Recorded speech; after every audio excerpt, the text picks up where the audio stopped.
Taste the Daily. தமிழகத்தில் பெருகி வரும் கூட்டு பாலியல் வன்கொடுமை, போதைப்பொருள் கலாச்சாரம், சட்டம் ஒழுங்கு சீர்கேடு ஆகியவையை கட்டுப்படுத்த தவறிய விளம்பரமாடல் ஸ்டாலின் ஆட்சியை கண்டித்து அதிமுக சார்பில் மாபெரும் கண்டன ஆர்ப்பாட்டம் நடைபெற்று வருகிறது. திண்டிவனம் காந்தியார் திடலில் முன்னாள் சட்டத்துறை அமைச்சரும் மாநிலங்களவை உறுப்பினருமான CV சண்முகம் தலைமையில் நடைபெறும் கண்டன ஆர்ப்பாட்டத்தில் கழக நிர்வாகிகள் பங்கேற்றிருக்கிறார்கள். அந்த நேரலை காட்சிகளை தற்போது பார்க்கலாம். உறுதுணையாக இருந்து கொண்டிருக்கின்ற திரு CR ரூபன்ராஜ் அவர்களே, திரு உதயகுமார் அவர்களே மற்றும் இந்த மகளிரின் சார்பாக இந்த நிகழ்ச்சியை நடத்தி கொண்டிருக்கின்ற திண்டிவனம் நகர கழகத்தினுடைய மகளிரின் செயலாளர் திருமதி ஜெயஸ்ரீ அவர்களே மற்றும் இங்கே தூக்குரையாற்றி இருக்கிற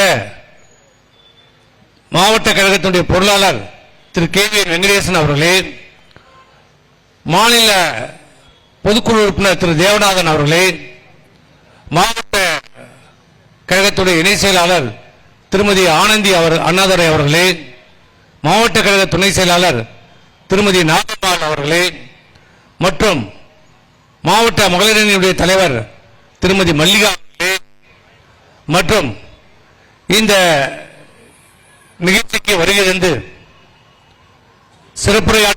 சிறப்புரையாற்றி இருக்கின்ற முன்னாள் மத்திய அமைச்சர், கழகத்தினுடைய அமைப்பு செயலாளர் அண்ணன் திரு செஞ்சியார் அவர்களே,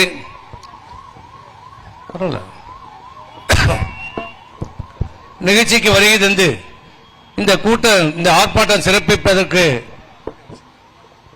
பேருதவியாக இருந்திருக்கின்ற மாவட்ட கழக துணை செயலாளர், வானூர் சட்டமன்ற உறுப்பினர் திரு M சக்கரபாணி அவர்களே, இந்த திண்டிவனம் நகரத்திலே இந்த நிகழ்ச்சி இந்த அளவுக்கு சிறப்பாக நடைபெறுவதற்கு ஒத்துழைத்துக் கொண்டிருக்கின்ற மாவட்ட அம்மா பேரவை செயலாளர், திண்டிவனம் சட்டமன்ற உறுப்பினர் திரு அர்ஜுனன் அவர்களே மற்றும் மாவட்ட இளம்பெண்கள் பாச செயலர் திரு ஜெயபிரகாஷ் அவர்களே, மாநில எம்ஜிஆர் மன்றத்துடைய துணை செயலாளர் திரு SC ஏழுமலை அவர்களே, மாவட்ட அம்மா பேரவையினுடைய மாநில அம்மா பேரவையினுடைய துணை செயலாளர் திரு பாலசுந்தரம் அவர்களே,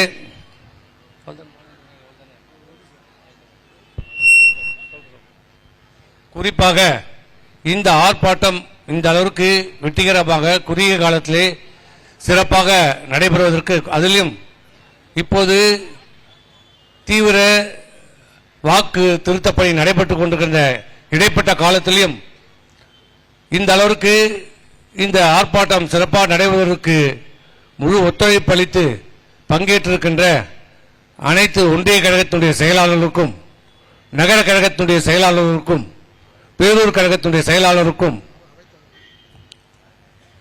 அனைத்து சார்பணியை சேர்ந்த செயலாளர்களுக்கும், வருகை தந்திருக்கின்ற மாவட்ட கழக அவைத்தலைவர் திரு கு கண்ணன் அவர்களுக்கும் மற்றும் வருகை தந்திருக்கின்ற அனைத்து மாவட்ட கழகத்தினுடைய நிர்வாகிகளுக்கும், சார்பணியை சேர்ந்த நிர்வாகிகளுக்கும், ஒன்றிய கழகத்தினுடைய நிர்வாகிகளுக்கும், பேரூர் கழக நிர்வாகிகளுக்கும், நகர கழகத்தினுடைய நிர்வாகிகளுக்கும், குறிப்பாக வருகை தந்திருக்கின்ற கிளைக்கழகத்தினுடைய நிர்வாகிகளுக்கும், இந்த பெண்கள் ஆர்ப்பாட்டத்தில் கலந்து கொள்ள வருகை தந்திருக்கின்ற அனைத்து மகளிரணியை சேர்ந்த நிர்வாகிகளுக்கும், வருகை தந்திருக்கின்ற அனைத்து தாய்மார்களுக்கும் மற்றும் வருகை தந்திருக்கின்ற பெரியோர்களுக்கும், தாய்மார்களுக்கும், பத்திரிகை துறை நண்பர்களுக்கும், ஊடகத்துறை நண்பர்களுக்கும், காவல்துறை நண்பர்களுக்கும் என்னுடைய முதற்கண் வணக்கத்தை தெரிவித்துக் கொள்கின்றேன். இந்த ஆர்ப்பாட்டம் நோக்கம் உங்களுக்கு எல்லோருக்கும் தெரியும். எங்களுக்கு தெரியுதோ இல்லோ, மக்களுக்கு எல்லாருக்கும் தெரியும். தினந்தோறும் பத்திரிகையை பார்த்தால், இல்ல 24 மணி நேரம் தொலைக்காட்சியிலே பார்த்தால், நிமிடத்திற்கு ஒரு தரம் தமிழகத்திலே கொலை, கொள்ளை, கற்பழிப்பு, கஞ்சா, அபின், இப்படி செய்திகள் வராத நாட்களே இல்லை, வராத நேரமே இல்லை. இன்னைக்கு தமிழகம் முழுவதும் இன்னைக்கு சட்டம் ஒழுங்கு சீரழிந்திருக்கிறது. சட்டம் ஒழுங்கு என்று இருக்கிறதா என்பதே கேள்விக்குறாகி இருக்கிறது. அதற்கென்று ஒரு அமைச்சர் இருக்கிறார், காவல்துறை அமைச்சர். காவல்துறை அமைச்சர் மட்டுமல்ல, தமிழகத்திலே அவர்தான் இந்த தமிழகத்தினுடைய முதலமைச்சராகவும் இருந்து கொண்டிருக்கிறார். என்ன செய்கிறார்? என்ன செய்து கொண்டிருக்கிறார்? நடைபெறுகின்ற இந்த கொலை, கொள்ளை, கற்பழிப்பு, போதை விற்பனை பொருட்கள், இது எல்லாம் அவருக்கு தெரிகிறதா? தெரியவில்லையா? இல்ல தெரிந்தும் தெரியாமல் இருக்கிறாரா? நடவடிக்கை எடுப்பதற்கு தயங்குகிறாரா? இல்ல அதில் ஏதாவது நோக்கம் இருக்கிறதா? ஏன் அச்சப்படுகிறார்? ஏன் தயங்குகிறார்? இந்த குற்றவாளிகள் மீது குற்றம் நடந்த பின்பு கைது செய்வது ஒரு பக்கம், இப்படிப்பட்ட குற்றங்கள் ஏன் நடைபெறுகிறது? எதற்காக நடைபெறுகிறது? என்ன காரணத்தால் நடைபெறுகிறது என்று ஆராய வேண்டிய அரசு, சிந்திக்க வேண்டிய அரசு, சிந்தித்து திட்டங்களை வகுத்து இப்படிப்பட்ட குற்ற செயல்கள் நடைபெறாமல் இருப்பதற்கு நடவடிக்கை எடுக்க வேண்டிய காவல்துறை மந்திரியா இருக்கின்ற தமிழகத்துடைய முதலமைச்சர், அனைத்து அதிகாரிகளும் தன் கையில் அதிகாரத்தையும் தன் கையில் வைத்திருக்கின்ற ஒரு முதலமைச்சர் ஏன் தயங்குகிறார்? ஏன் அச்சப்படுகிறார்? ஏன் பயப்படுகிறார்? ஏன் தூங்கிக் கொண்டிருக்கிறார்? சந்தேகம் இருக்கிறது. ஏனென்றால் நடைபெற்ற பல்வேறு சம்பவங்கள், இப்படிப்பட்ட குற்ற சம்பவங்கள் நடப்பதற்கு முக்கிய காரணம் என்ன? இதுவரைக்கும் நம்ம எல்லாம் கேள்விப்பட்டிருக்கிறோம். பல பேர் ஆட்சி செய்திருக்கிறாங்க, நாங்களும் ஆட்சி செய்திருக்கிறோம். 32 ஆண்டு காலம் தமிழகத்தை ஆட்சி செய்திருக்கிறோம். அங்கு ஒன்றும் இங்கொன்றுமாக குற்ற செயல்கள் நடக்கும். காந்தியே ஆட்சி செய்தாலும் நடக்கும் தான், இல்லைன்னு நாங்கள் சொல்லல. அங்கொன்றும் இங்கொன்றுமாக நடக்கும். ஆனால் அரசு எடுக்கிற நடவடிக்கையை, அந்த தீவிரத்தை பார்த்து, அந்த கடுமையை பார்த்து அடுத்த அந்த குற்ற செயலில் ஈடுபடுவதற்கு ஒரு அச்சம் ஏற்படும், பயம் ஏற்படும். குற்ற செயல்கள் தடுப்பது குறைக்கப்படும். அப்படிதான் இதுவரை ஆட்சி நடந்திருக்கிறது. இதுவரைக்கும் என்ன பண்ணிருப்பீங்க? கடந்த ஆட்சி காலத்தில் எங்கேயாவது நம்ம கேள்விப்பட்டிருக்கிறோமா? இப்போ இந்த 4.5 ஆண்டு காலத்தில் கேள்விப்படுறோம். அப்ப கேள்விப்படுறோம், எப்பயாவது ஒரு பெரிய அதிசயமா 100 கிராம் கஞ்சா பிடிப்பட்டது, அது ஒரு பெரிய செய்தி. அன்னைக்கு எது 100 கிராம் கஞ்சா பிடிப்பட்டது என்றால் தலைப்புச் செய்தி அன்னைக்கு. இன்னைக்கு 100 கிலோ கஞ்சா பிடிச்சாலும் அது தலைப்புச் செய்தி இல்ல, அது சாதாரண ஒரு விஷயம். இன்னைக்கு ஏன்னா இன்னைக்கு டன் கணக்கில் பிடிக்கிறான், 2 டன் 3 டன் 5 டன் பிடிக்கிறான். 1000 கோடிக்கு போதைப் பொருள் கைப்பற்றப்பட்டது, 2000 கோடிக்கு போதைப் பொருட்கள் கைப்பற்றப்பட்டன. ஆட்சிக்கு வந்து 3 ஆண்டு காலத்தில் 3000 கோடி ரூபாய்க்கு ஒரு போதை மாத்திரை வித்திருக்கிறார். நான் சொல்லல, பத்திரிகைகளிலும் ஊடகங்களிலும் சொல்லப்பட்டது. மத்திய காவல்படை கைது செய்திருக்கிறது. ஜாஃபர் ஷரீப், ராமநாதபுரத்தை சேர்ந்த ஜாஃபர் ஷரீப் என்கின்ற ஒரு நபர் திமுக ஆட்சிக்கு வந்த 3 ஆண்டு காலத்திலே மட்டும் 3000 கோடி ரூபாய் மதிப்புள்ள போதைப் பொருட்களை விற்றிருக்கிறார், விற்பனை செய்திருக்கிறார். விற்பனை செய்தது மட்டும் அப்படின்னா என்ன அர்த்தம்? லட்சக்கணக்கான நம்ம வீட்டு இளைஞர்களை, பிள்ளைகளை சீரழித்திருக்கிறது. 3000 கோடி என்றால் என்ன? எவ்வளவு போதை மாத்திரை, எவ்வளவு கஞ்சா, எவ்வளவு பேர் வாங்கி சாப்பிட்டிருப்பான், எவ்வளவு பேர் சீரழிஞ்சிருப்பான் அந்த தமிழ்நாட்டில். அந்த ஜாஃபர் ஷரீப் யார்? நான் சொல்ல, எல்லா ஊடகமும் சொல்லிச்சு. யார் அவரு? திமுகவுடைய நிர்வாகி, திமுகவுடைய வர்த்தக அணியினுடைய வெளிமாநில வெளிநாட்டு வாழ் மக்களுடைய திமுக அணியினுடைய பொறுப்பாளர், ஒரு நிர்வாகி. உண்மையா இல்லையா? அன்றைக்கு அந்த ஜாஃபர் ஷரீப் கைது செய்யப்பட்ட அன்றைய தினம் அவர் திமுகவுடைய உறுப்பினர், திமுகவுடைய வெளிமாநில அணியினுடைய பொறுப்பாளர். 3000 கோடிக்கான போதை மாத்திரைகளை விட்டிருக்கிறார் என்று கைது செய்யப்பட்டு திகார் சிறையிலே அடைக்கப்பட்டார். பத்திரிகையிலும் ஊடகங்களையும் திமுக என்று சொன்ன நீக்கிற. ஆனா இப்ப நாங்க சொன்னா, அண்ணா திமுக நாங்க சொன்னா எங்க பேர்ல கீழ் வழக்கு போட்டுக்கோ. இப்ப திமுக உறுப்பினர் இல்லையா? திமுக உறுப்பினர் தானே, நீ நீக்கிட்டா குற்றம் நடைபெறும் போது அவர் யார், எந்த கட்சியில் இருந்தார், எந்த கட்சியின் உறுப்பினர்? திமுக தலைவர் ஸ்டாலின் தலைமையிலான திமுக உறுப்பினர். திமுக நிர்வாகி குடும்பத்தை சேர்ந்தவர்களுக்கு நிதியுதவி அளித்திருக்கிறார் சினிமா படம் எடுப்பதற்கு. அப்புறம் எப்படி பயப்படுவான்? அப்புறம் எப்படி கஞ்சா வைக்கிறோம் பயப்படுவான், அபின் வைக்கிறோம் பயப்படுவான்? பயம் இல்ல, அச்சம் இல்ல, அதிகாரம் நமக்கு துணை நிற்கிறது, காவல்துறை கண்டுகொள்ளாமல் இருக்கிறது. அப்புறம் எப்படி? திமுகவுடைய பொறுப்பாளரே இருக்கிறாரு, முதலமைச்சர், காவல்துறை அமைச்சர். அப்புறம் எப்படி போலீஸ்கார நடவடிக்கை எடுப்பாங்க? அப்புறம் கற்பழிப்பு சம்பவம் நடக்காம என்ன அதுவா நடக்கும்?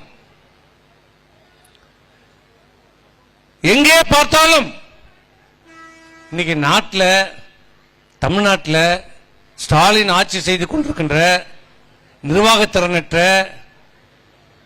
முதலமைச்சர் ஆண்டுகின்ற இந்த தமிழ்நாட்டில் அரிசி கிடைக்குதோ இல்லையோ, பருப்பு கிடைக்குதோ இல்லையோ, கஞ்சா கிடைக்குது, அபீன் கிடைக்குது, எல்லா இடத்துலயும் கிடைக்குது. நீ தேடிலாம் போவேனா? இன்னைக்கே நீ பாக்குற, நேற்று திண்டிவனத்தில் கைது செய்திருக்கிறாங்க, 2 நபர்களே கைது செய்யப்பட்டிருக்கிறார்கள். என்ன காரணம் சொன்னாங்க தெரியுமா? கல்லூரி மாணவர்கள், பள்ளி மாணவர்களை குறிவைத்து அவர்களுக்கு கஞ்சா விற்பனை செய்த 2 பேர் கைது செய்யப்பட்டிருக்கிறார்கள். நேற்று யாருக்கு சப்ளை பண்றான், யாருக்கு விற்கிறான்? பள்ளி மாணவர்கள், உங்களுடைய பிள்ளைகளுக்கு, கல்லூரி மாணவ மாணவிகளுக்கு, உங்களுடைய பிள்ளைகளுக்கு குறிவைத்து கஞ்சா விற்பனை. 2 பேர் கைது. ஒரு மாதத்துக்கு முன்பே திண்டிவனம் காவல்துறையிலே ஒரு ரவுடி உள்ள புகுந்து அடித்து காவல்துறை அலுவலகத்தை சூறையாடுகிறான், டேபிள் சேர உடைக்கிறான். என்னன்னு கேட்டா போலீஸே சொல்றது விளக்கம், நாங்க சொல்ல, பத்திரிகையில வந்தது. நான் சொன்னா ஏதோ நான் கதை கட்டுறேன். பத்திரிகையில போலீஸ் தகவல் கொடுக்கிறது. என்ன காரணம் என்றால் அந்த ரவுடி கஞ்சா போதையில் இருந்தார், கஞ்சா விற்பனை செய்கிறவர் கஞ்சா போதையில் இருந்தார். அதனால் காவல் நிலையத்தை சூறையாடினார். காவல் நிலையத்துக்கே பாதுகாப்பு இல்லை.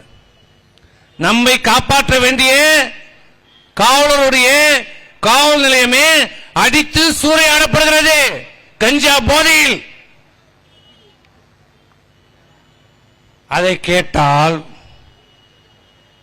ஏடா தமிழ்நாட்டில் கஞ்சா வைக்குது, ஏயா தமிழ்நாட்டில் போதை வைக்குது, ஏன் எங்க பார்த்தாலும் கற்பழிப்பு நடக்குது கேட்டா மத்திய அரசு தமிழகத்தை வஞ்சிக்கிறது. ஏய் நான் கேட்டது ஏயா கஞ்சா விக்குது? பிஜேபி வஞ்சிக்கிறது. இங்க யாரா முதலமைச்சர்? மோடியா தமிழ்நாட்டுடைய முதலமைச்சர்? மோடியா தமிழ்நாட்டுடைய காவல்துறை அமைச்சர்? யார் இங்க முதலமைச்சர்?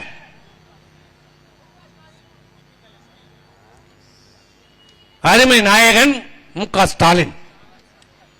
கதாநாயகன். தமிழ்நாட்டினுடைய கதாநாயகன் யார்? நான் என்ன பண்ண முடியும்?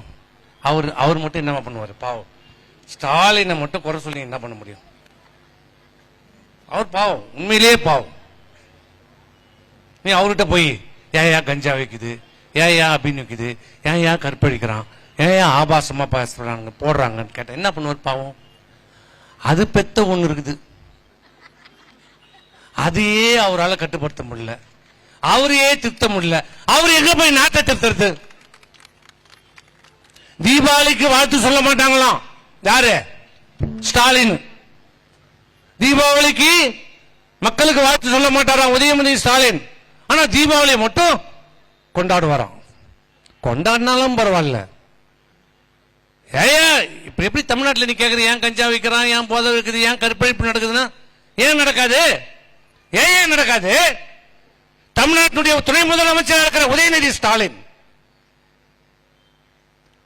தீபாவளியுடைய கொண்டாட்டத்தில் மகிழ்ச்சி கழிப்பில்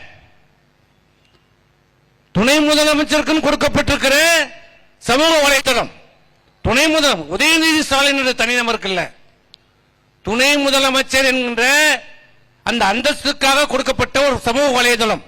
உதயநிதி ஸ்டாலின் துணை முதலமைச்சர், விளையாட்டுத்துறை அமைச்சர், சேப்பாக்கம் சட்டமன்ற உறுப்பினர், திமுகவுடைய மாநில இளைஞரணி செயலாளர் என்று இருக்கின்ற சமூக வலைத்தள தீபாவளி கொண்டாட்டத்தில் அப்படியே மதிமயங்கி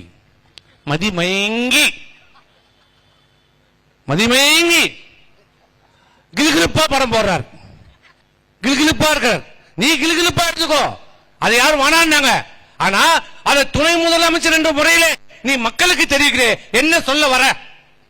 இந்த துணை முதலமைச்சர் உதயநிதி ஸ்டாலின் கிலுகிலுப்பா ஆபாசமா இந்த படத்தை போட்டு இந்த மக்களுக்கு என்ன கருத்தை, என்ன அறிவுரையை சொல்ல வருகிறார்? கற்பழிக்கிறவன் கற்பழிங்க, எல்லாம் ஆபாசமா படத்தை போடுங்க சொல்ல வராரா? இப்படி தன் சொந்த மகனையே திருத்த முடியாத, வழி இல்லாத, திறமையற்ற இந்த முதலமைச்சர்கிட்ட போய் நாட்டை திருத்துங்க, நாட்டை திருத்த முடியுமா? இது யார் தப்பு? யார் தப்பு? உங்க தப்பு, நம்ம தப்பு. ஓட்டு போட்டமே நம்ம தப்பு, நம்ம தப்பு. இன்னைக்கு ஆட்டை கடிச்சு, மாட்டை கடிச்சு, கஞ்சால கற்பழிச்சான், தண்ணி அடிச்சுட்டு கற்பழிச்சான், இல்ல பகையில கற்பழிச்சான், இப்படிலாம் போய் எல்லாம் பண்ண போய் எந்த காவல்துறை மக்களுக்கு பாதுகாப்பு கொடுக்க வேண்டுமோ, பெண்களுக்கு பாதுகாப்பு கொடுக்க வேண்டுமோ, அந்த மக்களுக்கு பாதுகாப்பு கொடுக்க வேண்டிய காவல்துறையே இன்னைக்கு பெண்களை, அதுவும் பள்ளி மாணவியை கற்பழித்திருக்கிறது, பெண்களை கற்பழித்துக் கொண்டிருக்கிறது. இது ஏதோ ஒரு சம்பவம் இல்ல, இப்பதான் ஒரு மாசத்துக்கு முன்னாடி திருவண்ணாமலையில பார்த்திருப்பீங்க. ஆந்திராவில் இருந்து வந்த தாய் மகள் 2 பேருமே காவல்துறை தாய் கண்ணெதிர்க்கியே மகளை கற்பழித்திருக்கிறது. உண்மையா இல்லையா?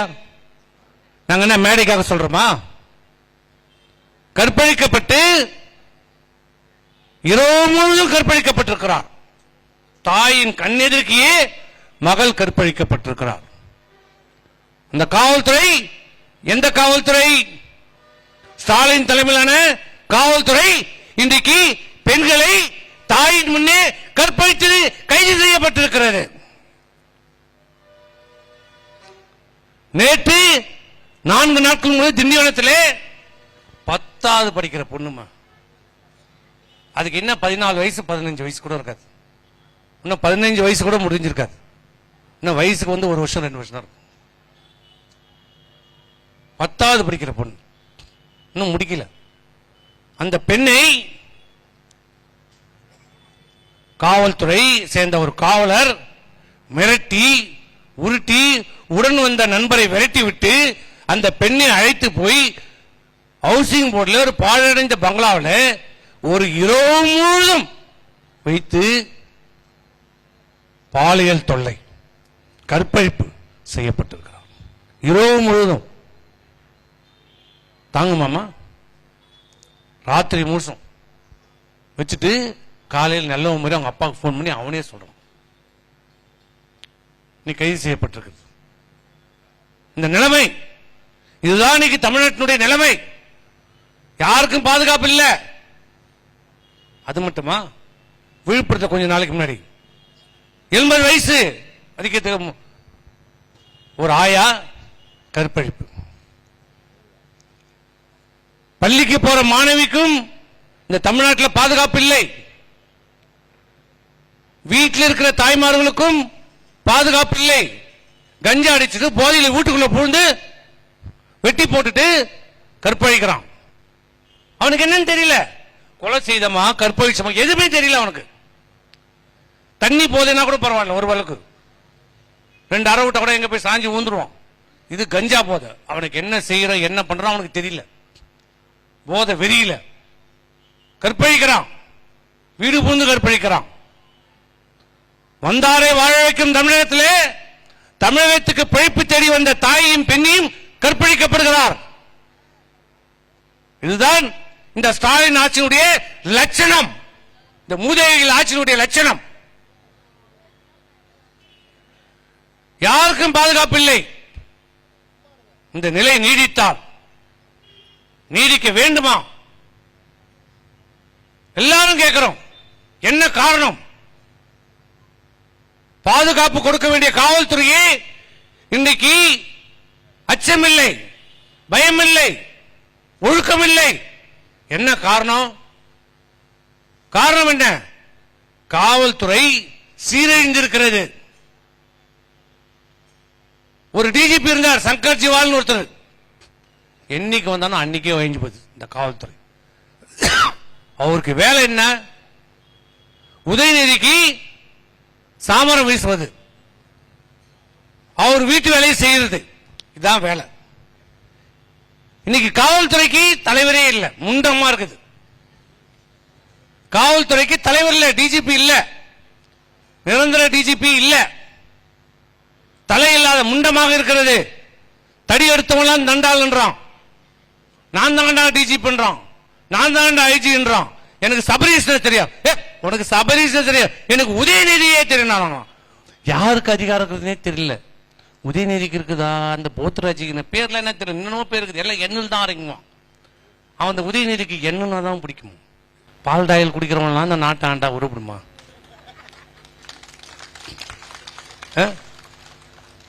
பால் டாயில் குடிக்கிறவங்க போய் நீ துணை முதலமைச்சரை போட்ட என்ன ஆகுது? அது போடுறத போடுறது கிளி கிளிப்பா பழம் போட்டுக்குது. பேராசை. இந்த தமிழ்நாடு, தமிழக அரசு, இந்த ஆட்சி அதிகாரம் தன் குடும்பத்து கையிலே இருக்கணும். இந்த பேராசையில தனக்கு பின்பு யாரும் வந்துடக்கூடாது. இந்த திமுக யாரும் வரக்கூடாது, தான் தன் குடும்பம் மட்டும்தான் இருக்கணும் என்பதற்காக இன்னைக்கு திறமை இல்லாத, ஆர்வம் இல்லாத ஒருவரை தன் மகன் என்ற ஒரே காரணத்துக்காக இன்னைக்கு துணை முதலமைச்சர் ஆக்கி வச்சிருக்கிற. ஆனா அந்த விஷயத்துல கருணாநிதியை பாராட்டலையா? அந்த விஷயத்துல பாராட்டலாம். கருணாநிதி சாவர வரைக்கும் நான் தள்ளு வண்டியில போனாலும் போவேன், ஊமையா இருந்தாலும் இருப்பேன், சாப்பிட முடியாம இருந்தாலும் இருப்பேன், கோமால இருந்தாலும் இருப்பேன். ஆனா என் மாவன் மு.க. ஸ்டாலினை மட்டும் நான் முதலமைச்சராகவும் ஆக்க மாட்டேன், இந்த கட்சிக்கும் தலைவனாகவும் ஆக்க மாட்டான். ஏன்னா அவன் லட்சணம், அவன் திறமை என்னன்னு எனக்கு தெரியும். அது தெரிஞ்சதால்தான், ஸ்டாலினுடைய திறமைகள் என்னன்னு தெரிஞ்சதால்தான் சாவர வரைக்கும் கருணாநிதி தலைவர் பதவியும் கொடுக்கல, முதலமைச்சர் பதவியும் கொடுக்கல. தன் சுயநினைவை எழுந்த பிறகுதான் அந்த திமுக இல்லாத ஒரு பதவி, செயல் தலைவர் பதவியை கருணாநிதிக்கு சுயநினைவு போனதுக்கு பிறகுதான் அந்த பதவியை உருவாக்கி அந்த பதவிக்கு வந்தவர் இந்த ஸ்டாலின். கருணாநிதி கொடுக்கல. அந்த விஷயத்துல கருணாநிதியை பாராட்டலாம். அவன் ரொம்ப பேராசை, நான் மட்டும்தான் ஆனா அவன் புள்ளிக்கான எல்லா வேலையும் செய்து வச்சுட்டு தான் போனார். இப்படி ஒரு குடும்பம், கோபாலபுரத்து குடும்பம், ஸ்டாலின் குடும்பம் இன்றைக்கு அதிகாரத்தை பயன்படுத்த வேண்டும், அதிகாரத்திலே அமர்ந்து இருக்க வேண்டும் என்பதற்காக பல்வேறு பித்தலாட்ட வேலைகளை, தில்லுமுழுகளை, இந்த ஆட்சி அதிகாரத்தை கையில் வைத்துக் கொண்டு அடித்த கொள்ளைகளை, ஊழல் மூலம் சம்பாதித்த பணத்தை வைத்துக் கொண்டு, இந்த நாட்டை சுரண்டிய பணத்தை வைத்துக் கொண்டு மக்களை விலை கொடுத்து வாங்கிவிடலாம் என்று கனவு கண்டு கொண்டிருக்கிறது இந்த திமுக அரசு. கள்ள ஓட்டை போட்டு இறந்தவர்களை வாக்குகளை எல்லாம் பதிந்து வெற்றி பெற்றலாம் என்று கனவு. அதுக்கு வச்சாண்டா ஒரு ஆப்பிய தேர்தல் ஆணையம். சார், SIR சார், சார்னாலே ஸ்டாலினுக்கு ஜன்னி வந்துடும். சார்னாலே ஸ்டாலினுக்கும் திமுகவும் ஜன்னி வந்துடும். நாமளும் கேட்டோம், யார் யார் இந்த சார்? இப்ப தேர்தல் ஆணையம் வேற கேட்டுச்சு. சார், அண்ணா பல்கலைக்கழகத்தில் உலக புகழ்பெற்ற அண்ணா பல்கலைக்கழகம், அந்த பல்கலைக்கழகத்திலே வளாகத்துக்குள்ளேயே மாணவி கற்பழிக்கப்படுகிறார். கற்பழிக்கப்பட்ட நபர் யார்? கற்பழித்தது யார்? திமுக நிர்வாகி. இல்லை இல்லை என்றாங்க. அவன் வீட்டுல போய் நம்ம ட்ரௌசர் போட்டுனே ஒரு மந்திரி இருப்பாப்ல, மா சுப்பிரமணியம், பிரியாணி சாப்பிட்றான், லெக் பீஸா சாப்பிட்றான். லெக்கு தான் பிடிக்குது, தொடக்கறி தான் பிடிக்குது. அதனால தான் உதயநிதி தொடையா போடுறாரு. தொடக்கை லெக் பீஸ் சாப்பிட்றார். யாரது? மாணவி அண்ணா பல்கலைக்கழகத்திலே கற்பழிக்கப்படுகிறார். அந்த மாணவி கொடுக்கிறார், வாக்குமூலம் கொடுக்கிறார். என்னை கற்பழிக்கும் போது அந்த நபர் வேறொருவருக்கு போனை போட்டு பேசுகிறார். அந்த சாரை நீ அட்ஜஸ்ட் செய்து கொள்ள வேண்டும் என்று வாக்குமூலம் கொடுக்கிறார். சார் சார் என்று. விசாரணை தொடங்கவே இல்லை. அதற்குள்ளாக மாநகர ஆணையர் அறிக்கை கொடுக்கிறார். அவரை தேர வேறு யாரும் இல்லை. உன்னை கேட்டாங்களா? நீ ஆணையர் இருந்தா எவ்வளவு பேர் அப்பாட்டக்கர் இருந்தா என்ன? காவல்துறையில் யார் வழக்கு பதிகிறாரோ எஸ்ஐ அவர் தான் விசாரிக்கணும். ஆய்வாளர் ஆய்வாளர் தான் விசாரிக்கணும். உனக்கு அந்த அதிகாரம் கிடையாது. எப்படி உனக்கு தெரியும்? ஏன் சொல்ல வச்ச? சார், நம்ம எல்லாம் கேட்டோம், ஆர்ப்பாட்டமும் நடத்தணும். யார் இந்த சார்? யார் சார் என்றால் திமுக இருக்கிற முக்கிய நிர்வாகிகளா, இல்ல ஆளும் அதிகாரத்தில் இருக்கிற அமைச்சர் பெருமக்களா, இல்ல சட்டமன்ற நாடாளுமன்ற உறுப்பினர்களா, இல்ல பெரிய பொறுப்பில் இருக்கின்ற அரசு அதிகாரிகளா? யார் அந்த சார்? கேட்டோம். இன்னி வரைக்கும் பதில் இல்லை. ஆனால் பதில் வரும் வரும். வருகின்ற காலம் நெருங்கிக் கொண்டே இருக்கிறது. அம்மாவுடைய ஆட்சி எடப்பாடியார் தலைமையில் அமைந்தவுடனே அந்த சார் யார் என்பது கண்டுபிடிக்கப்பட்டு எப்பேற்பட்ட கொம்மனாக இருந்தாலும் சட்டத்தின் முன் நிறுத்தி வைக்கப்படுவார்கள். சாருன்னாலே பயப்படும். இப்ப தேர்தல் ஆணையம் வேற ஒரு சாருன்னு சொல்லிடுச்சு. அதை பார்த்தோன்னே எப்படி சாருன்னு சொல்லலாம்? எப்படி சாருன்னு சொல்லலாம்? அது எப்படி பண்ணலாம்? முடியாது, நடக்காது, முடியாது. தேர்தல் நாங்கள் நீதிமன்றத்துக்கு போகிறோம். போய்க்கோ போய்க்கோ. நாங்க சொன்னோம் 100% இருக்கின்ற வாக்காளர் பட்டியலை திருத்தம் செய்யப்பட வேண்டும் என்பதுதான் அனைத்து இந்திய அண்ணா திராவிட முன்னேற்ற கழகத்துடைய கோரிக்கை.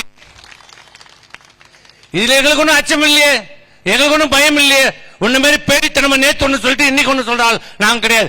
தேர்தல் ஆணையத்திலே நேரடியாக போய் தலைமை தேர்தல் ஆணையரை நேரடியாக பார்த்து நான் சொன்னேன், சாரை தமிழகத்திலே நீங்கள் நடைமுறைப்படுத்தப்பட வேண்டும் என்பதுதான் அண்ணா திமுகவுடைய கோரிக்கை என்று சொன்னோம். நாங்க ஒன்றும் பயப்படலையே. எங்களுக்கு என்ன பயம்? இறந்த வாக்களை நீக்கு, வெளியூர் போனவன நீக்கு, அவன் எங்க போனா அங்க குடி பேர்ந்த இடத்துக்கு மாத்திக்கிட்டோம். ரெட்டை குடிமுறை ரெட்டை வாக்கு இருந்தா மாத்து, இதானே சொல்றோம். உனக்கு ஏன் பயம்? இறந்த ஓட்ட நிக்க கூடாதா? திண்டிவன வெளிநாட்டுல இருந்து இப்ப குடியிருந்தான், இப்ப கடலூர் போயிட்டான். அவன் ஓட்டு இங்கேயும் இருக்கணும், கடலூர் இருக்கணுமா? 2 ஓட்டு இருக்கணுமா? இங்க 1000 ரூபாய் ஓட்டு போடுறது, நீ கொடுக்குற 1000 ரூபாய் அங்க ஓட்டு போடுறதா? ரெட்டை வாக்கு வச்சிருப்பான், திட்டு வாக்கு. அவன் நிக்கிறதா? அவன் நிக்க வேணாமா? வீடே இல்ல இந்த இடத்துல, வீடே இல்ல, வெறும் தரையா இருக்கு, வெறும் கட்டாஞ்சரையா இருக்குது. அது ஏற்கனவே வீடு 10 வருஷத்துல ஒரு வீடு இருந்தது. அப்ப அதுல 5 ஓட்டு இருந்தது. இப்ப வீடு இடிச்சிட்டாங்க, அங்க ஆள் இல்லை, ஆனா அங்க ஓட்டு வருது. 10 வருஷமா ஓட்டு எடுத்துன்னு வரோம். எங்கேயும் இல்ல. நம்ம விழுப்புரத்துல ரயில்வே காலனி இருக்குல்ல, ரயில்வே ஸ்டேஷன் பக்கத்துல, அங்க முன்ன ரயில்வே கோட்டர்ஸ் இருந்தது. கிட்டத்தட்ட 1300 ஓட்டு இருந்தது. அது 10 வருஷம் வரை இடிச்சு தரமட்டமாக்கி ரயில்வே துறை அந்த இடத்த வந்து தனியார் கொடுத்துட்டான். அந்த கிரீன்ஸ் ஒரு மால் இருக்கும் பாரு, அவன் வாடகைக்கு எடுத்துட்டான். 10 வருஷம் ஆச்சு. வெறும் தர, வீடு இல்ல, வாக்கு இல்ல. ஆனா இன்னைக்கும் அங்க 1300 ஓட்டு இருக்கு. அதை நீக்க சொன்னா இல்ல இல்ல நீ கொடு, நீ கொடு. எப்படி கொடுக்க முடியும்? டோர் நம்பர் 1 நம்பர் டோர்னு போட்டு 5 ஓட்டு, அங்க ஊடே இல்லை. எப்படி கொடுக்கணும்? கொடுன்றான். யாரு? இந்த அதிகாரிகள். நேற்று வரைக்கும் 2 நாள் வரைக்கும் இந்த அதிகாரிகள் நேர்மையாக இருந்தார்கள். 2 நாட்கள் முறை அதிகாரிகள் கீழ் லெவலில் இருக்கிறவங்க கரெக்டா இருக்காங்க. பிஎல்ஓ, விஓ, ஆர்ஐ, தாஸ்தார், ஆர்டிஓ கூட கரெக்டா இருக்காங்க. கரெக்டா செய்யணும். ஆனா தமிழ்நாடு முழுவதும் இருக்கிற மாவட்ட ஆட்சியாளர்கள் இன்றைக்கு திமுகவுடைய மாவட்ட ஆட்சியாளராக மாறிக்கொண்டிருக்கிறார்கள். எச்சரிக்கிறோம், நீங்கள் இன்னும் பணிகாலம் இருக்க வேண்டும். 20 வருஷம் 30 வருஷம் உங்களுக்கு இருக்கிறது. இந்த 20 வருஷம் 30 வருஷம் ஆட்சிகள் மாறி மாறி வரும். எச்சரிக்கையாக இருங்கள். இந்த ஸ்டாலினுடைய ஆட்சி ஆய்வு காலம் இன்னும் 60 நாள் தான். 60 நாள், 60 நாள் தான். இந்த ஆட்சியாளர்கள் நாங்கள் எச்சரிக்கை விடுகிறோம். தேர்தல் ஆணையத்தினுடைய விதிமுறைகளை முழுமையாக கடைபிடியுங்கள். ஆளுங்கட்சியினுடைய அதிகாரத்திற்கு பயந்து நீங்கள் செயல்பட்டால் அதனுடைய விளைவுகளை நீங்கள் தான் சந்திக்க வேண்டும். மணல் கொள்ளையில் என்ன பண்ணா? நீங்க இந்த ஆளுங்கட்சி திமுக மணல் கொள்ளைக்கு துணை போனீங்க. கடைசியில் என்னாச்சு? அமலாக்கத்துறை உங்க மேல வழக்கு போட்டான், ஐஏஎஸ் அதிகாரி மேல. இவன் கண்டுக்கணா? நீ ஒண்ண அதிகாரி செலவு பண்ண ஒண்ண, உனக்கு தேவையா இந்த நிலைமை? ஒரு இடத்துல 1வது வார்டுக்கு ஒரு பிஎல்ஓ நியமிக்கப்பட்டால் அந்த 1வது வார்டில் இருக்கிறவங்க மட்டும்தான் ஒரு ஃபார்ம் கொடுக்கணும். அங்க வீட்டில் ஏற்கனவே இருந்தார், ஆனா இப்ப இல்ல, 10வது வார்டுக்கு போயிட்டார். அது அவருடைய வேலை கிடையாது, அவருடைய வேலை இல்ல. 10வது வார்டில் தான் நீ சொல்லணும், நான் அங்க இருந்த 1வது வார்டில் எனக்கு ஓட்டு இருந்தது, இப்ப நான் இங்க வந்துட்டேன், எனக்கு இங்க பதிஞ்சு கொடுங்க நீ கேட்கணும். கேட்கணும்னா ஃபார்ம் 8 கொடுக்கணும். நீ புது ஓட்டு இல்ல, ஏன்னா ஏற்கனவே உனக்கு ஓட்டு இருக்குது. ஷிஃப்டிங், இடமாற்றம், ஃபார்ம் 8 கொடுக்கணும். ஃபார்ம் 8 ஃபில்அப் பண்ணி கொடுத்தீங்கன்னா இந்த பணி முடிந்த பிறகு டிசம்பர் 7ஆம் தேதி விரைவு வாக்காளர் பட்டியல் வெளியிட்டதுக்கு பின்பு அந்த ஃபார்ம் 8 வந்து விசாரிப்பாங்க. நீங்கள் அந்த இடத்தில் இருப்பது உண்மை என்ற உடனே உங்க ஓட்ட 10வது வார்டில் அந்த டோர் நம்பர்ல உங்களுக்கு வாக்காளர் சேர்ப்பாங்க. இதான் நடைமுறை. இருந்திருந்தா ஃபார்ம் இல்ல நீக்கிடுவாங்க, இரட்டை வாக்காளர் இருந்தா இல்ல. ஆனால் இன்றைக்கு இந்த ஸ்டாலின் அரசு உச்ச நீதிமன்றத்திலே எப்படியாவது அதுக்கு தடை ஆணை வாங்கிவிடலாம் என்று கனவு கண்டு கொண்டிருந்தது. அது எப்படா தருவோம்? மாய மாலைகளே இருக்குது, அப்படியே கனவு உலகத்திலே இருக்குது இந்த ஸ்டாலின். உண்மை நினைத்துல இப்ப போய் ஸ்கூல்ல லா காலேஜில் படிச்சவங்க கூட சொல்லுவோம், ஃபர்ஸ்ட் இயர் படி ஜாயின் பண்ண கூட சொல்லுவோம், கிடைக்காது, ஸ்டே கொடுக்க மாட்டான், அவனுக்கே தெரியும். ஏன்னா பீகார்ல ஏற்கனவே சிறப்பு வாக்கு திருத்த பணி முடிந்து பட்டியல் வெளியிடப்பட்டு தேர்தல் முடிஞ்சிருச்சு, இப்ப வாக்கு எண்ணிக்கை நடந்துட்டு இருக்குது. அப்புறம் எப்படி இங்க மட்டும் நிறுத்துவான்? இது செல்லாதுன்னு சொன்னா அதுவும் செல்லாதா? எப்படி சொல்லுவான்? ஆனா இவரு கனவு அப்படியே ஸ்டாலின் கேட்டாலே அப்படியே உச்ச நீதிமன்றம் அப்படியே நடிக்கணும். நினப்பு நினப்பு. உங்க அப்பன் தான் உட்காந்துக்கிறான்னு வச்சுங்க சுப்ரீம் கோர்ட்ல. இப்ப என்ன ஆகுது? இதுக்கு தடை உத்தரவுக்கு கிடைக்காது என்று உண்மை நிலை புரிஞ்ச உடனே இப்ப மாவட்ட ஆட்சியாளர் மூலமாக எல்லா இடத்துலயும் இன்னைக்கு 2 நாளா இருக்கிறாங்க. இல்ல அவ வந்து கேட்டா ஃபார்ம் கொடுன்றான், இல்ல நீ போய் தேடி போய் கொடுன்றாரு. என்ன இது? என்ன விதிமீறல்? அப்பட்டமான விதிமீறல். எச்சரிக்கிறோம். அதிகாரியுடைய பேச்சை கேட்டு கீழ்நிலையில் இருக்கிற அலுவலர்கள் தவறு செய்தால் அவங்க தப்பிச்சிடுவாங்க, உங்களை மாட்டி விட்டுருவாங்க. பிஎல்ஓக்கு சொல்றோம், ஆர்ஐக்கு சொல்றோம், மணிகாருக்கு சொல்றோம், தாசில்தாருக்கு சொல்றோம், ஆர்டிஓக்கு சொல்றோம். நீங்க ஜாக்கிரதையா இருங்க. உங்களுடைய பணியை பாதுகாத்துக் கொள்ளுங்க. கலெக்டர் வந்து காப்பாற்ற மாட்டார். அவர் நாளைக்கு டிரான்ஸ்ஃபர் ஆகிட்டு அவர் எங்கேயா போயிடுவார், வேற மாவட்டத்துக்கு ஆட்சி செலவாக போயிடுவார், சென்னையில் போய் உட்காந்துப்பார். அவருக்கு ஒன்றும் பிரச்சனை இல்லை. ஏன்னா அவங்க லாபி வேற, ஐஏஎஸ் லாபி. என்னதான் தப்பு பண்ணாலும், என்னதான் கொள்ள அடிச்சாலும் அவங்க யாரா ஜெயிலுக்கு போறாங்களா பத்தியா? ஒரு அதிகாரி போக மாட்டான். ஆனா இந்த மந்திரி கைதி, அந்த எம்எல்ஏ கைதி, இந்த எம்பி கைதி, அந்த உதவுல யாரா? இந்த அதிகாரி தானே. அவன் யாரா போறானா பத்தியா? போக மாட்டான்.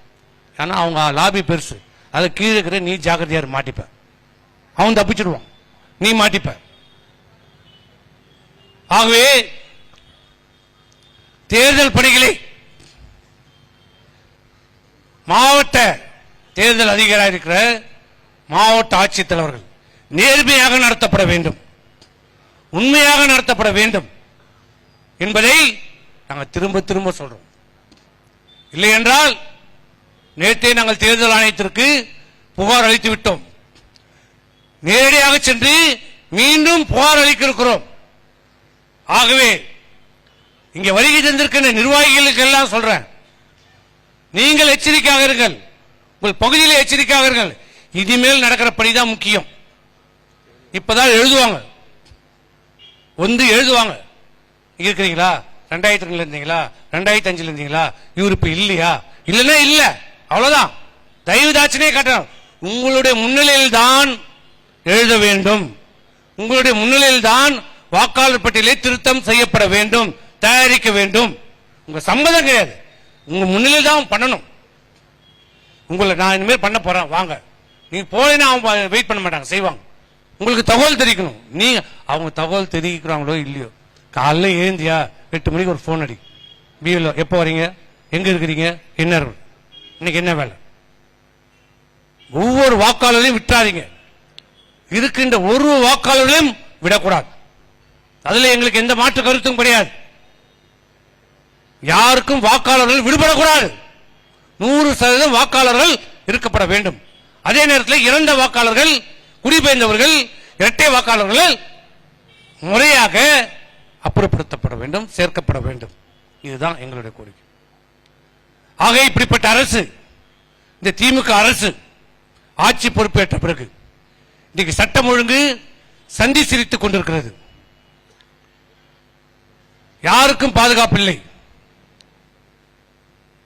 பெண்களுக்கு குறிப்பாக, அதிலையும் பள்ளிக்கு செல்கிற பெண்களுக்கு, மாணவிகளுக்கு பாதுகாப்பற்ற நிலைமை இன்னைக்கு தமிழகத்தில் நிலவு கொண்டிருக்கிறது. அப்பா ஆட்சியில பொண்ணுங்களுக்கே பாதுகாப்பு இல்லை. இந்த லட்சணத்துல அப்பா, எந்த அப்பாவையா தான் பொண்ணு கற்பழித்த பார்த்துக்கிறான்? நல்ல அப்பா, அருமையான அப்பா. அப்பா ஆட்சியில தினந்தோறும் கற்பழிப்பு, கொலை, கொள்ளை எல்லாம் நடக்குது. அவங்களுக்கு ஒரே நோக்கம், எது நடக்குதோ இல்லைங்க, ஒண்ணு நடக்குது. எல்லா துறையிலும் இன்னைக்கு லஞ்சம் தலைவிரித்து ஆடிக்கொண்டிருக்கிறது. அதிகாரில இருந்து எல்லாம் சொல்றோம், சார் முடியல சார், எங்களால முடியல சார், விட்டுறாதீங்க விட்டுறாதீங்க, முடியலன்றான். ஒரே ஒரு உதாரணம், ஒரு துறை சொல்றேன், நான் கவனிச்ச துறைன்றதால் சொல்றேன். கனிம துறையில இன்னைக்கு நடக்குது மிகப்பெரிய கொள்ளை. குவாரி வச்சிருக்காங்கல்ல, மலை கிட்டத்தட்ட 6500 மலை ஏக்கர் இருக்குது தமிழ்நாட்டில். இன்னைக்கு என்ன சொல்றான், ஒரு ஏக்கருக்கு 5 லட்சம் ரூபாய் கொடு. எவ்வளவு? ஒரு ஏக்கருக்கு 5 லட்சம் ரூபாய். இல்லைன்னா நீ நடத்த முடியாது. இல்லைன்னா ட்ரோன் வச்சு ஒன்று சர்வே பண்ணுவேன். மாவட்டத்துக்கு மாவட்டம் 20 கோடி 30 கோடி வசூல் பண்றோம். அது மட்டும் இல்ல, கிட்டத்தட்ட ஒரு 4000 கிரஷர் இருக்குது. கிரஷர் மட்டும் கல் உடைக்கிறது. அந்த கல் உடைக்கிறதுக்கு ஒரு கிரஷருக்கு 2 லட்சம் ரூபாய் கேட்கறான். 2 லட்சம் ரூபாய். இது இல்லாம மாசம் மாசம் அந்தந்த மாவட்டத்தில் இருக்கிற அமைச்சர்களுக்கு பணம் தரணும். இப்படி ஒவ்வொரு துறையிலும் இந்த அரசு இன்றைக்கு ஏலமிட்டுக் கொண்டிருக்கிறது, கொள்ளையடித்துக் கொண்டிருக்கிறது, ஊழல் பெருகி இருக்கிறது. இதெல்லாம் தெரியாம மக்களை ஏமாத்துறார். பாத்தீங்களா பாத்தீங்களா? நான் லண்டன் போனேன், ஜெர்மனி போனேன், முதலீடு கொண்டாந்துட்டேன். முதலீடு கொண்டாந்த லட்சணத்தை தான் காரியம் முடிச்சானே. நோக்கியாவா சாம்சங் ஏதோ ஒரு கம்பெனி, ஃபாக்ஸ்கான் சொன்னார். சாயந்தரம் பெருமையா வெளியிட்டார் அறிக்கை. என்னது? இந்தியாவில் தமிழகத்தில் ஃபாக்ஸ்கான் நிறுவனம் ஆயிரக்கணக்கான கோடிக்கணக்கான ரூபாய் 15,000 கோடியில முதலீடு செய்ய போகிறது என்று அறிவித்துள்ளதுன்னு சொன்னார். காலையில சொன்னார். சாயந்தரம் அந்த ஃபாக்ஸ்கான் நிறுவனம் ஜப்பான் அந்த அவன் மாநில அவனுடைய நாட்டிலிருந்து சொல்றான், நாங்கள் எந்த நிலையிலும் எப்பொழுதும் ஒப்பந்தம் போடவில்லை, தமிழகத்திலே நாங்கள் எந்த முதலீடும் செய்யவில்லை என்று காரி துப்பாத குறையா சொன்னான். இது கூட தெரியல. ஒரு முதலமைச்சரை ஒரு அமைச்சர் ஏமாற்றுகிறார். அதுவும் தெரியல இந்த முதலமைச்சருக்கு. அது கூட பரவாயில்லங்க. இந்த முதலமைச்சர் தான் எப்படின்னா, இந்த ஆட்சியில் இருக்கிற அதிகாரிங்க எப்படி இருக்கான், ஐஏஎஸ் அறிக்கை விடுறாரு. காலையில் அறிக்கை வருது. என்னன்னு? இனி தமிழகத்திலே தெரு பெயர்கள், சாதி பெயரில் இருக்கிற அனைத்து பெயர்களும் நீக்கப்படும் என்று பெருமையா சொன்னார். ஏன்னா ஒரு சமூக நீதி காக்கிற ஆட்சம் நீக்கப்படும். காலையில் ஜியோ வருது. சரி பரவாயில்ல. மறுநாள் காலையில் என்னடானா, கோயம்புத்தூர்ல ஜிடி நாயுடு மேம்பாலம் திறக்கிறார். ஆட்சி லட்சணம். நீ என்ன பண்ணிருக்கணும்? அந்த பாலம் திறக்க போறது உனக்கு முதலே தெரியும். யாருக்கு? முதலமைச்சருக்கும் தெரியும், அந்த அதிகாரியும் தெரியும். இந்த ஜியோ போட போறதுன்னு தெரியும். ஒண்ணு என்ன பண்ணிருக்கணும்? பாலத்தை திறந்துட்டு ஜியோ ஒரு மாசம் கழிச்சு போட்டுருக்கணும். ஜியோ காலையில போட்டுட்டு மறுநாள் ஜிடி நாயுடுன்னு பாலம் திறக்கும். இதுதான் இந்த முதலமைச்சருடைய அதிமேதேவித்தனம். எந்த அளவுக்கு தமிழகத்தில் நடைபெறுகிற சம்பவங்கள் அவருக்கு தெரிகிறது என்பது. எதுவுமே தெரியல அவருக்கு. என்ன நடக்குதுன்னே தெரியல. ஆட்சி அதிகாரம் யார் கையில் இருக்கிறதே தெரியல. ஸ்டாலின் ஒரு முதலமைச்சர், அவர் துணையார் ஒரு முதலமைச்சர், மகன் ஒரு முதலமைச்சர், மருமகன் ஒரு முதலமைச்சர், அதிகாரிகள் ஒரு முதலமைச்சர். இன்னைக்கு ஆட்சி யார் நடத்தினா? மக்களால் தேர்ந்தெடுக்கப்பட்ட ஆட்சி நடக்குது இல்ல. ஒரு 4-5 அதிகாரிகள் அவன் தான் இன்னைக்கு ஆட்சி செய்யறான். இப்படிப்பட்ட கேடுகட்ட அரசு, மக்களை பற்றி சிந்திக்காத அரசு, மக்கள் வாழ்வாதாரத்தை பற்றி சிந்திக்காத அரசு. விலைவாசி விஷம் போல் ஏறி இருக்கிறது. அனைத்து பொருட்களுடைய விலைவாசியும் கடுமையாக உயர்ந்திருக்கிறது. அதை பற்றி துளியும் கவலைப்படாத இந்த அரசு போகிற போக்கல, இன்னைக்கு போகிற போக்கல இன்னும் 60 நாள் தான் இருக்குது. அப்ப இவ்வளவு நாள் 4 வருஷமா இல்லாத இந்த 60 நாள்ல தான் நான் இதை கொடுக்கிறேன், அதை கொடுக்கிறேன், அதை செய்யறேன், இதை செய்யறேன், இந்த வேலை வாய்ப்பு கெடுக்கிறேன், அந்த வேலை வாய்ப்பு கெடுக்கிறேன்னு சொல்லி மக்களை ஏமாற்றி மீண்டும் ஆட்சிக்கு வந்து விடலாம் என்று கனவு கண்டு கொண்டிருக்கின்ற இந்த ஸ்டாலினுக்கும் இந்த திராவிட முன்னேற்ற கழகத்திலும் சமிட்டி அடி கொடுக்கின்ற நேரம் விரைவிலே வருகை தந்திருக்கிறது. ஆகிய வருகை தந்திருக்கின்ற பெரியவர்களே, தாய்மார்களே, நிர்வாகிகளே, தேர்தலுக்கு இன்னும் 3 மாத காலம் தான் இருக்கிறது.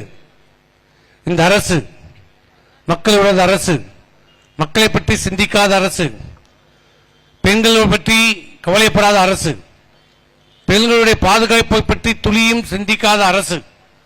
இந்த ஸ்டாலின் அரசை, நாடக அரசை, பித்தலாட்ட அரசை தூக்கி எறியப்பட வேண்டும் என்றால் வர இருக்கின்ற சட்டமன்ற தேர்தலில் நாம் அனைத்து இந்திய அண்ணா திராவிட முன்னேற்ற கழகம், எம்ஜிஆருடைய ஆட்சி, அம்மாவுடைய ஆட்சி, இரட்டை ஆட்சி எடப்பாடியார் தலைமையில் அமைய வேண்டும் என்றால் இரட்டை சின்னத்தில் வாக்களித்து இந்த ஆட்சியை தூக்கி எறிய வேண்டும் என்று கேட்டு விடைபெறுகிறேன். நன்றி, வணக்கம்.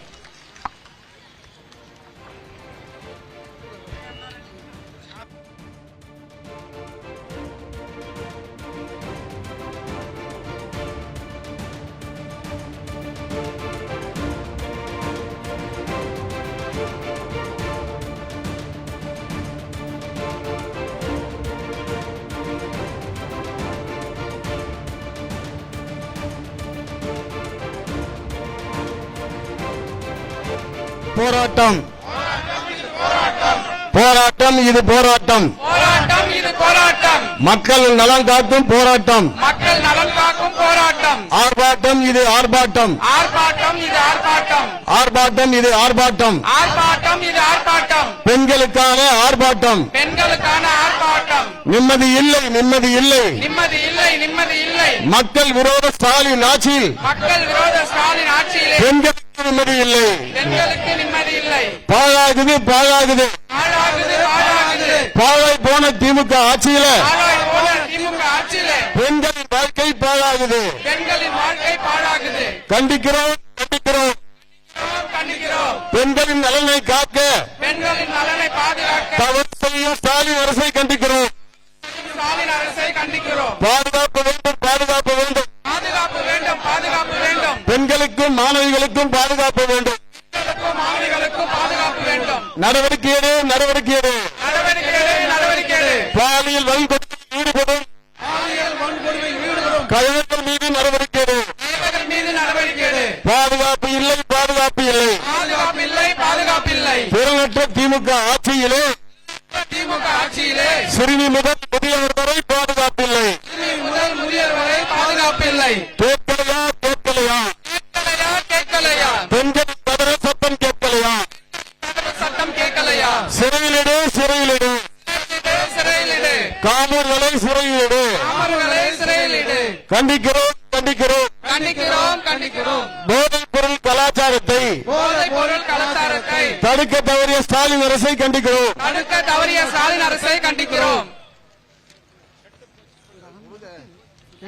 கெட்டு போச்சு கெட்டு போச்சு கெட்டு போச்சு கெட்டு போச்சு திமுக ஆட்சியிலே சட்டம் ஒழுங்கு கெட்டு போச்சு திமுக ஆட்சியிலே சட்டம் ஒழுங்கு கெட்டு போச்சு சீரழிது சீரழிது சீரழிது சீரழிது போதைப் பொருள் விற்பனையில் பொருள் விற்பனையில் தமிழ்நாடு சீரழிது தமிழ்நாடு சீரழிது மலிந்து போச்சு மலிந்து போச்சு மலிந்து போச்சு மலிந்து போச்சு மக்கள் விரோத திமுக ஆட்சியில் மக்கள் விரோத திமுக ஆட்சி அனைத்து துறைகளும் ஊழல் மலிந்து போச்சு அனைத்து துறைகளும் ஊழல் மலிந்து போச்சு காப்பாற்றுவோம் காப்பாற்றுவோம் காப்பாற்றுவோம் காப்பாற்றுவோம் திமுக ஆட்சியில் பாலியல் வன்கொடுமைக்கு திமுக ஆட்சியில் பாலியல் வன்முறைக்கு ஆளாகும் பெண்களை காப்பாற்றுவோம் ஆளாகும் பெண்களை காப்பாற்றுவோம் ஏறி போச்சு ஏறி போச்சு ஏறி போச்சு ஏறி போச்சு அனைத்து அத்தியாவசிய பொருட்களின் விலையும் ஏறி போச்சு அனைத்து அத்தியாவசிய பொருட்கள் விலையும் ஏறி போச்சு கண்டிக்கிறோம் கண்டிக்கிறோம் கண்டிக்கிறோம் கண்டிக்கிறோம் விலைவாசி உயர்வை கட்டுப்படுத்தாத விலைவாசி உயர்வை கட்டுப்படுத்தாத ஸ்டாலின் அரசை கண்டிக்கிறோம் ஸ்டாலின் அரசை கண்டிக்கிறோம் முடிவு கட்டுவோம் முடிவு கட்டுவோம் முடிவை கட்டுவோம் முடிவை கட்டுவோம் குடும்ப ஆட்சிக்கு முடிவு கட்டுவோம்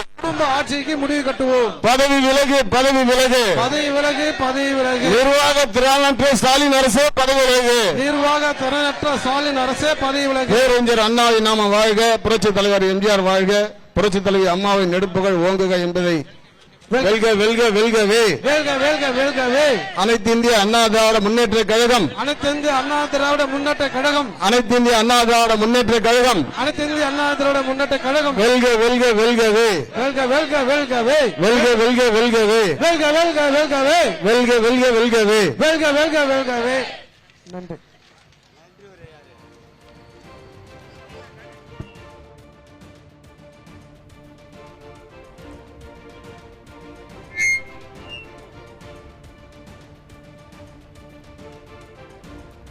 தமிழ்நாட்டில் பெருகி வரும் பாலியல் வன்கொடுமைகள், போதைப்பொருள் கலாச்சாரம், சட்டம் ஒழுங்கு சீர்கேடு ஆகியவை கட்டுப்படுத்த தவறிய விளம்பர மாடல் ஸ்டாலின் ஆட்சியை கண்டித்து விழுப்புரத்தில் மாபெரும் கண்டன ஆர்ப்பாட்டம் நடைபெற்றது. இதனை நாம் நேரலையில் பார்த்தோம்.